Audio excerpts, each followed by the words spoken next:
5 લાખની નકલી નોટો સાથે ઝડપાયો અમરેલીનો શખ્સ હીરા મજૂરીની આડમાં 1 વર્ષથી આ કાળા કારોબારમાં સંડોવાયેલો હતો। એસઓજી પોલીસે કર્યો પર્દાફાશ। હીરાનગરી સુરત સ્પેશિયલ ઓપરેશન ગ્રુપે છેલ્લા 10 વર્ષથી સુરતમાં સ્થાયી થયેલા અને હીરા ઉદ્યોગ સાથે સંકળાયેલા એક રત્ન કલાકારને પોલીસે ₹5,03,000ની કિંમતની બનાવટી નકલી ભારતીય ચલણી નોટો સાથે ઝડપી પાડ્યો છે। આરોપી પોતાની હીરા મજૂરીની આડમાં છેલ્લા 1 વર્ષથી આ કાળા કારોબારમાં સંડોવાયેલો હોવાનું પોલીસ તપાસમાં બહાર આવ્યું છે।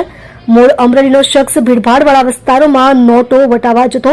પકડાયેલ આરોપી પરેશ પુનાભાઈ હડિયા ઉંમર વર્ષ 27 મૂળ અમરેલી જિલ્લાના સાવરકુંડલાના ઘાંડલા ગામનો વતની છે અને હાલ પૂણા ગામ વિસ્તારમાં રહે છે। તે છેલ્લા 6 વર્ષથી વરાછાની જાણીતી હીરાની કંપનીમાં કામ કરતો હતો।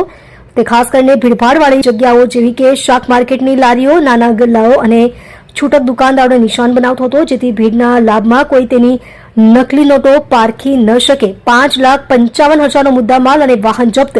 પોલીસે આરોપી પાસેથી કુલ ₹5,55,500નો મુદ્દામાલ જપ્ત કર્યો છે, જેમાં ₹5,03,500ની નકલી નોટો, એક મોટોરોલા કંપનીનો મોબાઈલ ફોન અને ગુનામાં વપરાયેલ હોન્ડા શાઇન મોટરસાયકલ GJ05 LU5480નો સમાવેશ થાય છે। પોલીસ હવે આ દિશામાં તપાસ કરી રહી છે કે આ નકલી નોટોનો જથ્થો આરોપી ક્યાંથી લાવતો હતો અને તેની સાથે અને કેટલા શખ્સો સંડોવાયેલા છે।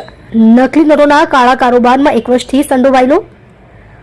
આશ્ચર્યની બાબત એ છે કે આરોપી છેલ્લા 10 વર્ષથી પોતાના પરિવાર સાથે સુરતમાં સ્થાયી થયો હતો અને સામાન્ય રત્ન કલાકાર તરીકે જીવન જીવતો હતો, પરંતુ વધુ પૈસા કમાવાની લાલચે તેને ગુનાહિત પ્રવૃત્તિ તરફ ધકેલી દીધો હતો।